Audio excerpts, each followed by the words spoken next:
Have you ever stopped to think how one moment, one careless slip, can shatter everything you believed about someone? Let me take you back to the night I turned 35. By then, birthdays weren't much of an event for me anymore. After 30, they all blurred together. Just another reminder that time was moving on whether I wanted it to or not. Still, I had a good feeling about this one. My fiancée, Leia, had promised to make it simple and special. Just a small get-together at our place with close friends, food, drinks, music, and laughter. Nothing over the top. She told me, "This year is all about you, baby." I didn't realize then that the night wasn't going to mark a new beginning.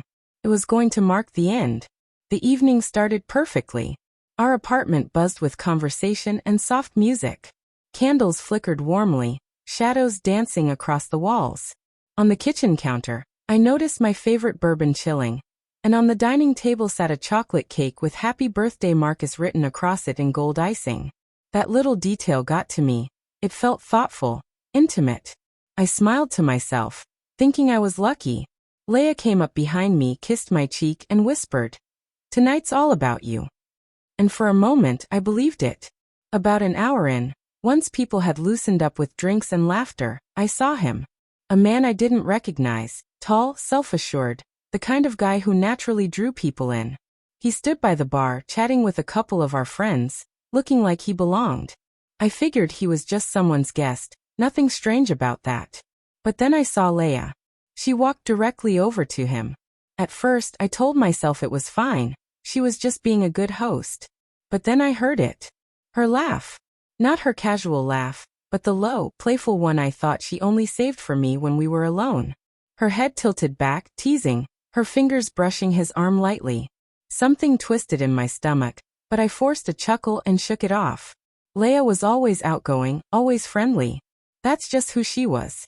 But friendly doesn't mean letting a stranger's hand rest comfortably on your waist, or leaning in so close that your heads almost touch, whispering and giggling like two kids sneaking around. I stood across the room watching. 10 minutes passed. Then 20. I was at my own birthday party, watching the woman I loved, the woman I planned to marry, act like I wasn't even there. People noticed. A couple of friends glanced at me, their expressions uneasy. One buddy even came over and asked quietly, "You good, man?" I forced a smile and nodded, but inside I was unraveling. Finally, I couldn't take it anymore. I walked straight toward them. I caught the tail end of their conversation, something that made Leia laugh louder than before, pressing her hand against his chest. That was it.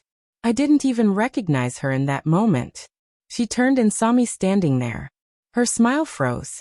"Oh hey babe," she stammered. I was just... "Who is he?" I cut in, my voice steady but sharp, slicing through the music.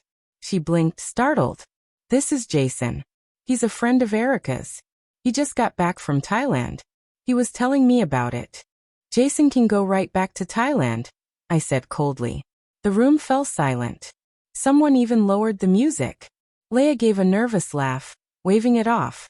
"Marcus, don't be that guy. We were just talking." "Talking?"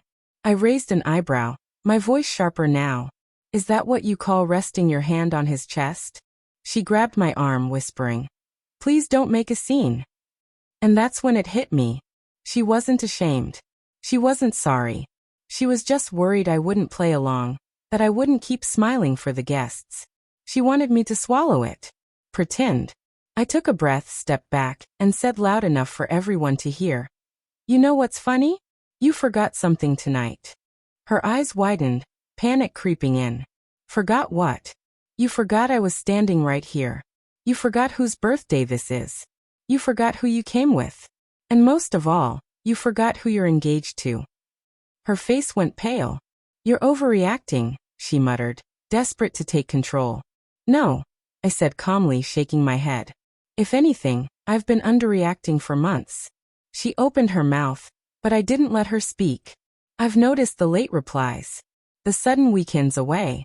The way your eyes look distant when you think I'm not watching. I just didn't want to admit it before.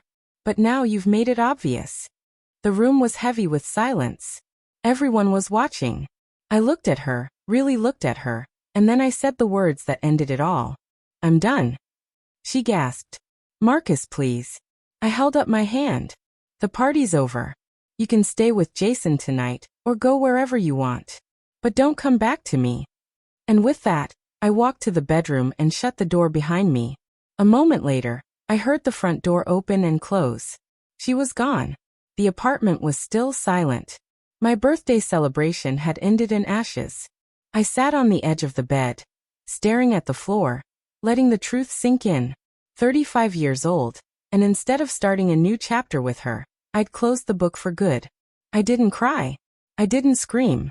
I just sat there, numb. Because betrayal doesn't always come crashing down in flames. Sometimes it slips in quietly, like a knife sliding between your ribs when you least expect it. By morning, my phone was full, 17 messages from Leia. Excuses, apologies, blaming the alcohol, insisting nothing happened, that I misunderstood. But I knew better. If it truly meant nothing, she wouldn't have done it on the one night that should have meant everything to me. 2 days later, I packed her things, dropped them with a neighbor, and changed the locks. That night taught me something I'll never forget. People don't always reveal who they are through what they say. They show you in the moments they think you're not paying attention. And when that happens, don't beg. Don't fight. Don't explain. Just walk away.